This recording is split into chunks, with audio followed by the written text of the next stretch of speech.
এই ভিডিওটি শুধুমাত্র বিনোদন, শিক্ষা ও তথ্য সম্প্রচারের উদ্দেশ্যে তৈরি। এই ভিডিওতে ব্যবহৃত তথ্য ও চিত্রগুলি বিভিন্ন চ্যানেলের বিশ্বস্ত উৎস থেকে নেওয়া। এখানে ব্যবহৃত তথ্যাবলী ও চিত্রসমূহের সমস্ত কৃতিত্ব সেই মূল উৎসেরই প্রাপ্ত। আপনাদের যদি কোনো প্রশ্ন বা আপত্তি থাকে তাহলে নিচে কমেন্ট করে আমাদের জানাতে ভুলবেন না।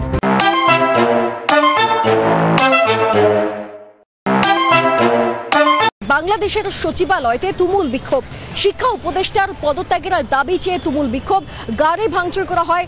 পরিস্থিতি সামাল দিতে কাঁদানে গ্যাস ছোড়ে পুলিশ। আরো একবার জানাই, বাংলাদেশের খবরের দিকে আমরা এই মুহূর্তে নজর রাখছি। বাংলাদেশ সচিবালয়ের সামনে তুমুল বিক্ষোভ, শিক্ষা উপদেষ্টার পদত্যাগ চেয়ে তুমুল বিক্ষোভ, এমনকি গাড়ি ভাঙচুর করা হয় সচিবালয়ের ভিতরে।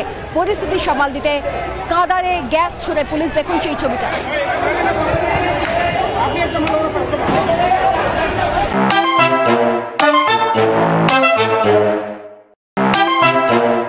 এসআইআর বিতর্কে উত্তাল বিহার বিধানসভা। অধিবেশন শুরুর পরে বিরোধীদের হই হট্টগোল, ওয়েল এলএমএ স্লোগান।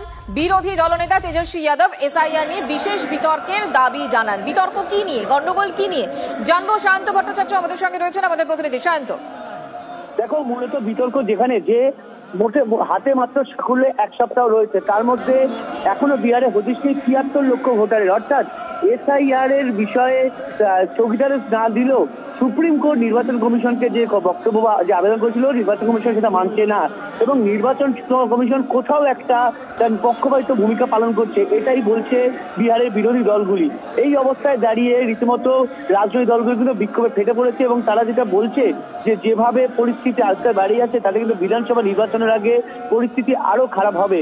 কারণ ভোটারের সংখ্যা যেভাবে গরমিল দেখা যাচ্ছে এবং ভোটার তালিকা নিয়ে যে পরিস্থিতি তৈরি হয়েছে তাতে কিন্তু নির্বাচন কমিশন কোনোভাবেই ভোটার তালিকা এবং ভোটার ফর্ম যে সিদ্ধান্ত নিয়েছে সেটা সম্পূর্ণ করে উঠতে পারবে না।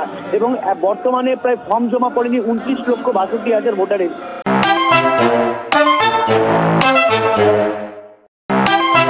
কসবা গণধর্ষণ কাণ্ডে কলেজের নিরাপত্তা রক্ষীর ভূমিকায় প্রশ্ন। অপরাধমূলক কাজ রুখতে রক্ষীকে মোতায়েন। ঘটনার সময় নিরাপত্তা রক্ষী সামনে ছিলেন। সিসিটিভি নির্যাতিতের অভিযোগে তা একেবারে স্পষ্ট।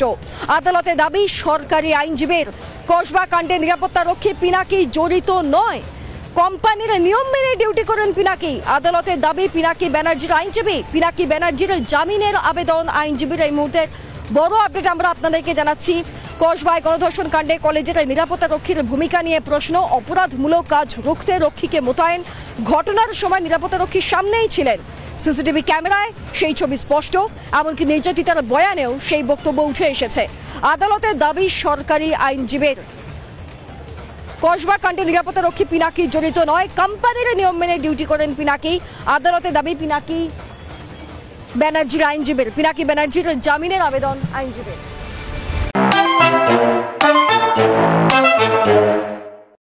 উপরাষ্ট্রপতির পদ থেকে হঠাৎ জগদীপ ধনকরের ইস্তফা। স্বাস্থ্যের কারণ দেখিয়ে রাষ্ট্রপতির কাছে উপরাষ্ট্রপতির পদত্যাগ।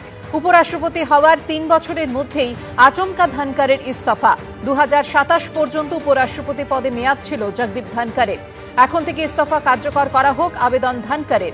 গতকালও রাজ্যসভা পরিচালনা করেছেন জগদীপ ধনকর। কি প্রতিক্রিয়া তৃণমূল সাংসদ কল্যাণ বন্দ্যোপাধ্যায়, দেখুন।